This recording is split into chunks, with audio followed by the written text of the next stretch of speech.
Mike Moore Media, the first place to hear Rockingham County news and information. It's another Rise Up Reidsville program with City Manager Preston Mitchell and Fire Marshal Jay Harris. They're on the line. Hey, Preston and Jay, how are you? Good morning. Good morning, sir. Well, it's good to talk to both of you. Some very timely things to discuss today, as always. But Preston, first, let's get started. How are things around the city? It's a busy time, isn't it, as always? It is. It's always busy here in Reidsville. Obviously, things are picking up speed with the holiday season approaching. Of course, that'll be one of the related topics we have today, but we are also continuing on our operations to serve our citizens during the COVID-19 pandemic and trying to address that as well as possible. And we certainly thank you for being a platform for us to connect with our citizens and other listeners and stakeholders. And we just want to thank Team Reidsville for being such a great team during this recent turn with the COVID-19 pandemic from March until now. And we are just excited to be on the show with you today, and part of what we'll talk about today is very timely to the holiday season, as I referenced. We have Assistant Chief Jay Harris on today from the Reidsville Fire Department to talk about holiday fire safety, which is always very important in the months of November and December, Mike. It certainly is. Well, Jay, you've got some important information to share with us about holiday fire safety, so let's jump right in. What do we need to know and be prepared for? Well, thanks, Mike. I appreciate the opportunity to be on the show with you today. We take a proactive approach at the Reidsville Fire Department, like most departments across the country. But we do see a spike around the holiday season, and it's a couple of reasons we see a spike in home fires. And a lot of it has to do with its winter weather. We're starting to have cooler days and cooler nights, and we also have large gatherings and decorative things going on. So we like to touch base and kind of reach out a little bit more around this time of year. October being Fire Prevention Month, and we'd like to reach out, just remind some folks just some basic safety precautions that you take when the weather changes and you start using heating appliances and we're cooking around holiday seasons and decorations. Mm-hmm, sure. Typically, we see when the weather starts to change, we start having some heating issues where we have some fire-related issues involving heaters and things like that. We like to try to remind people that, your fireplace, a lot of people like to burn wood in a fireplace, whether it's just decorative or they heat with it. And that's set dormant for the last, 6 to 8 months. So we try to remind them that needs to be cleaned and maintained. And we want to make sure there's no cracks in the fireplace and no cracks in the flue, and that the creosote buildup in the fireplace itself can be cleaned out and needs to be cleaned out on an annual basis. When we burn wood and wood products, it leaves residue in that chimney, so it tends to build up, and we recommend at least an annual cleaning to make sure that creosote residue doesn't build up in those fireplaces. And like I said, it's been dormant 6, 8 months. Give it a good look over, give it a good maintenance, make sure we don't have cracks in the flue or in the masonry, and make sure that it's operating properly. Mm-hmm. We also tend to have an issue every year with kerosene heaters. We typically really push the fact that people need to actually read the manufacturer's recommendations on those heating devices. They need to have adequate space around them. We need to have about 6 foot of clear space around the heater. We typically see 3 or 4 cases a year where a heater is placed too close to something that's combustible, whether that be furniture or other things in a room. But we need to have some clear space, and also a lot of people, if you read your recommendations, those kerosene heaters require ventilation. We do have carbon monoxide as a byproduct, and we also have the odor and the byproducts of the kerosene burning.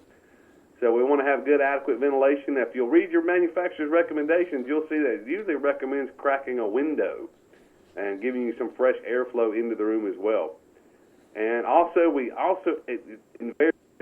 we have somewhere down the line, somebody grabs the wrong fuel.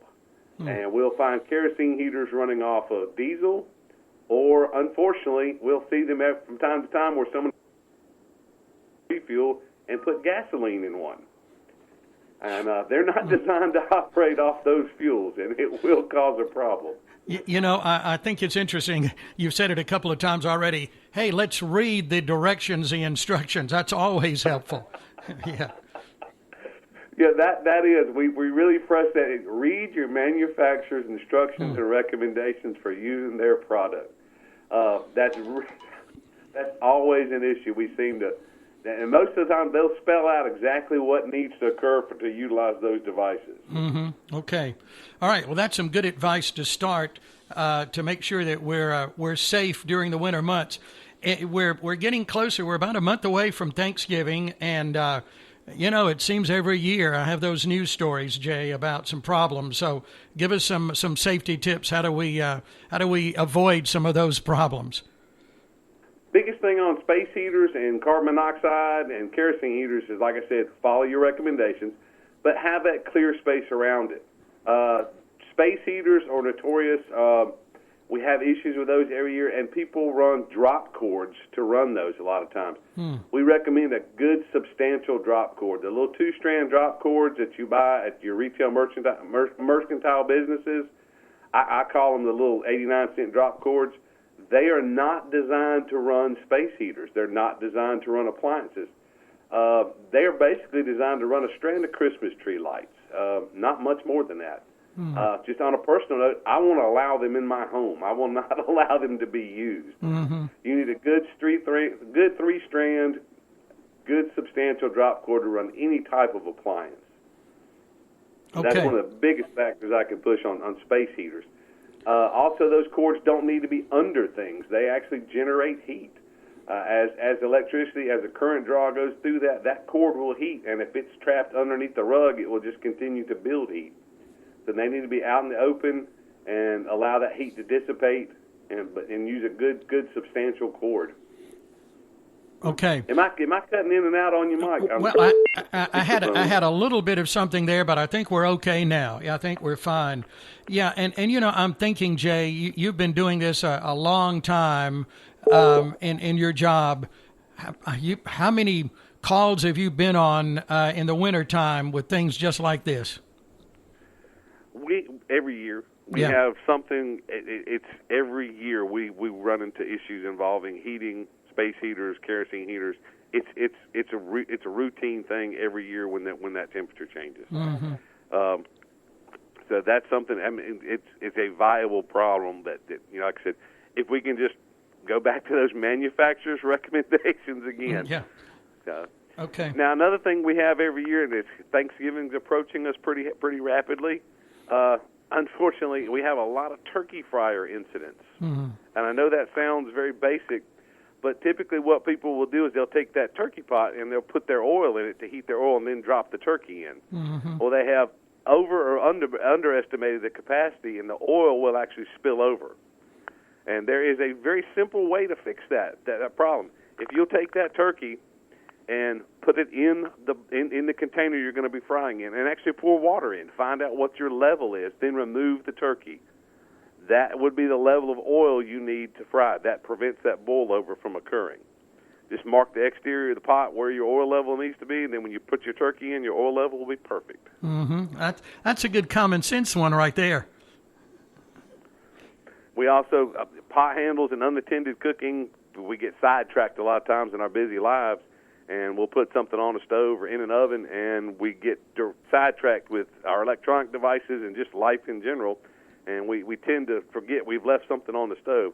So we recommend that any time you do any type of cooking, that cooking is attended, that someone is right there at that cooking device. And, of course, we always recommend, even not during Thanksgiving season, but we also recommend having a fire extinguisher present in your home that's accessible. Is there a particular fire extinguisher we should have in our home or in the kitchen area, Jay, that we should look for and go out and buy one? Yes, sir. We recommend what's called an ABC fire extinguisher, and the fire extinguishers are designed to fight a class of fire, A being ordinary combustible. That's typically water-based. B is energized electrical equipment. B is flammable liquid, and C is energized electrical equipment. An ABC fire extinguisher will do all three of those. It does not conduct electricity, it works on flammable liquids, and it works great on ordinary combustibles. So your typical fire extinguisher that you would buy at a retailer, always make sure you buy an ABC extinguisher. There are some just rated BC, and those are for automotive or for marine use for on boat. But if you've got one in your home, we recommend an ABC fire extinguisher. And we also recommend that you place it on the opposite side of the room from your cooking appliances. Mm-hmm. And the reason for that is if you have a fire, the most likely place you're to have a fire in a kitchen is at the stove. And we don't want you going toward what's on fire to get the fire extinguisher. Mm-hmm. So we recommend if your stove is on, just for general sake, if your stove is on the left side of the room, we advise mounting the fire extinguisher on the right side of the room. Sure. That way, if you do have a fire, you're not going toward what is on fire to actually get your fire extinguisher. Mm-hmm. Okay. Excellent advice. All righty. We've gotten through Thanksgiving. Let's talk about Christmas safety. Christmas is coming up, too, and everyone loves Christmas trees. And unfortunately, I think fire departments are given the stigma of we're anti-Christmas tree. But we're truly not. We love Christmas trees as much as anyone. But unfortunately, a lot of Christmas trees are not properly cared for, and they're allowed to dry out. And a dry Christmas tree is an extreme, what we refer to in the business as a fuel package. Because once that Christmas tree dries out, it is extremely ignitable and an extreme fuel load and burns very rapidly. So we recommend that tree is routinely watered and in a secure base. And one of the things that they recommend is cutting that bottom of that tree at a 45-degree angle so you have more surface area for the tree to basically drink the water. Mm-hmm. And keep that tree watered. And if the tree does dry out, we recommend removing it immediately because it is such a tremendous fuel load and burns so rapidly. Yeah. We also recommend on your lights, on your wiring and your bulbs. Now, I remember the old Christmas tree bulbs used to get so very when I was a child. Of course, that's dating my... But we'd have to basically turn the lights on, go, ooh, okay, turn it off before it gets too hot. Yeah. Those were the big bulbs, So they got the smaller ones now. Yeah, that are better. Yeah. The modern bulbs are much better, but we always still recommend making sure that the wiring on those bulbs is intact, making sure the bulbs are overheating, drop cords, doing a good substantial drop cord if you're going to use a drop cord tree light. Mm-hmm. Okay. Make sure that drop cord is not being overcurrented, too much current draw, and just make sure the lights are in good repair, that there's no exposure as far as an electrical safety hazard there as well. Sure. Also, with your Christmas trees, with the same thing with like we said, with space heaters and other things, is make sure that those heat sources are kept a substantial distance away from that Christmas tree. Don't put it next to your fireplace. Don't put it next to a heat source that's going to be like a space heater or kerosene heater. Make sure you got a good 5 to 6 foot radius around that tree where there's no ignition sources or anything that's going to get hot. Mm-hmm. So. Okay. This is a time of the year we see more candles. Of course, people burn candles all year long, and they're nice, but some precautions there, Jay.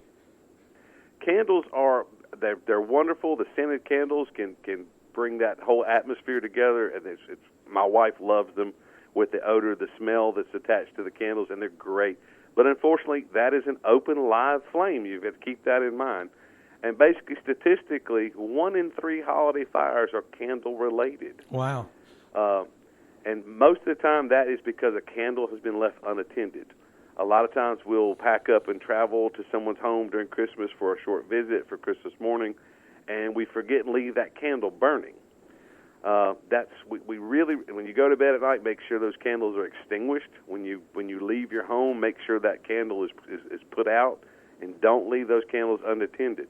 And spacing is a major issue there with that candle. We need about a foot all the way around, at least a foot all the way around where there's no other material that could fall over or be ignited, or a pet could knock it over. So we recommend those candles are always attended, never left unattended, and in good, proper spacing, that those candles aren't too close to something that will ignite. Mm-hmm. And that includes even a wall. If you put that candle up against the wall or close to the wall, everyone, we have sheetrock walls, we have masonry walls, but those walls have a thin paper coating, and they also have paint on them that will ignite with an open flame. So while candles are great for atmosphere, for scent, we have to keep in mind that we have an open, live, burning flame there that can ignite anything it comes in contact with. Yeah. Well, that open, live, burning flame, that kind of sets us up right there in the beginning, doesn't it? It is. You take it at face value. You have a open, live, burning flame there. Mm-hmm. Yeah. Okay. So be careful. careful. Be careful with them. Make sure that they're attended, that you don't leave them burning, especially if you have pets. Pets can knock a candle over very easily, especially if there's no one there. Mm-hmm. Did I lose you guys? Yeah. No. There we go. No. We're good. Yep. Yeah. But that's a startling statistic to me that 1 in 3 holiday fires are related to candles. I know it really is. Okay, so be careful, folks. Smoke detectors are so important, and I know you've been on too many calls to mention when there was A, no smoke detector, or B, a smoke detector that wasn't working. Correct. We believe so strongly that every home should have a working smoke detector that we actually will come and put one up for you at no charge. We believe so strongly that you should have a working smoke detector in your home that the fire departments, not only the city of Reidsville, but Rockingham County wide, if your home does not have a working smoke detector, we will physically come and put one up for you. That's wonderful. And that includes changing the batteries. Mm-hmm. We fund that program with an aluminum can program at Fire Station 1. No taxpayer dollars are used for that. And we actually will physically, we believe so strongly that one device should be in every home that we will actually physically come and put one up for you if you don't have one. Mm-hmm. Okay, that's now, great. Smoke detectors, maintaining those things is another issue. Like you said, sometimes they're not functioning, they're not working, batteries are dead. We recommend that the smoke detector be tested monthly, and that's a simple button that tests the circuit to make sure your battery's good and that audible signal that can be heard. Maintenance-wise, we recommend every now and again take a vacuum cleaner and just kind of go around the edge of the smoke detector so there's no dust or anything that's collected in there. And we recommend changing those batteries twice a year. And the kind of the thing we use to remember changing batteries is when the time changes, when you change your clocks, change your batteries. Mm-hmm. That's this weekend. That is coming this weekend, November 1st. So November 1st, we should see a run on 9-volt batteries. Yeah, okay. All righty. The other thing on the smoke detectors that very few people don't think about too, Mike, is, again, your manufacturer's recommendations. They recommend replacing those smoke detectors every 10 years. Mm-hmm. Even though it's functioning, the light is on, the chime sounds when you press the button, we're testing the circuit, we're not testing the sensor. And those sensors, over time, will lose their sensitivity. So they recommend replacing that smoke detector unit once every 10 years, and then monthly check and twice a year changing batteries. Mm-hmm. Okay. Yeah, that is so very important. We can't stress that enough.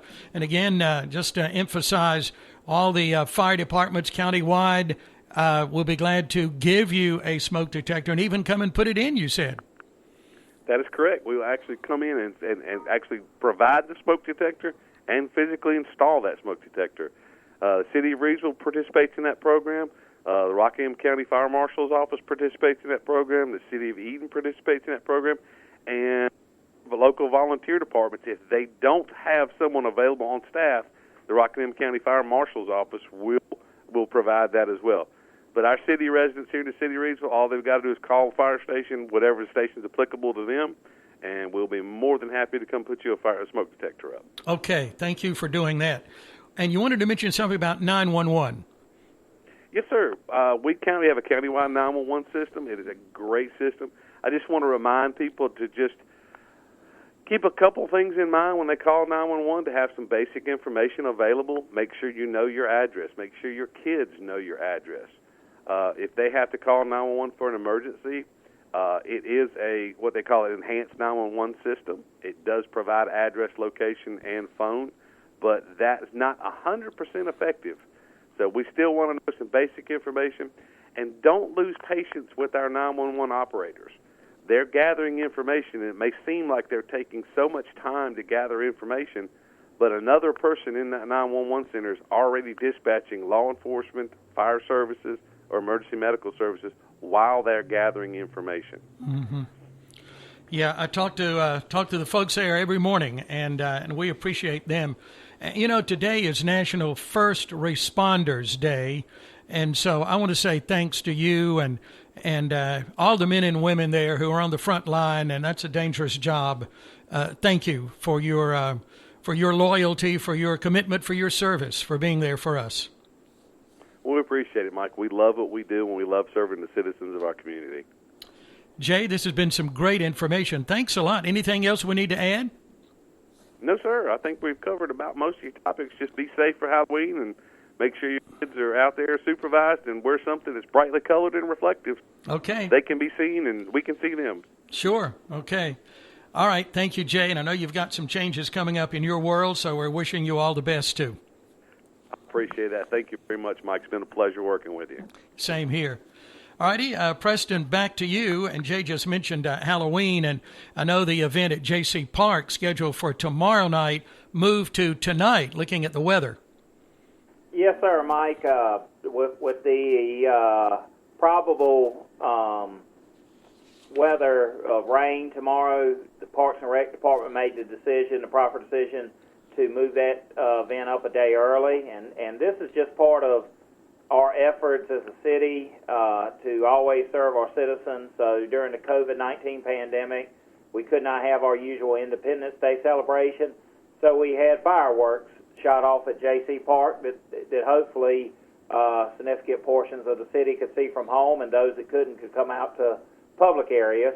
So again, similar with Halloween, we wanted to provide a safe option for children that want to come out and do a drive-through Halloween event. We're going to have stations there with proper social distance and ways to give the kids candy. We're going to have several city departments out there, and we've also been very fortunate to have other private sector businesses either donate to the event or will be volunteering and attending as well. So again, just goes back to trying to provide as much continuation of life during COVID-19 as possible. Sure. Okay. So that's at J.C. Park in Reidsville today from 6 till 8. Contest candy stations for the first 200 kids. Another event just kind of in your neighborhood there, Preston, Mask Up Reidsville event, free COVID-19 resources,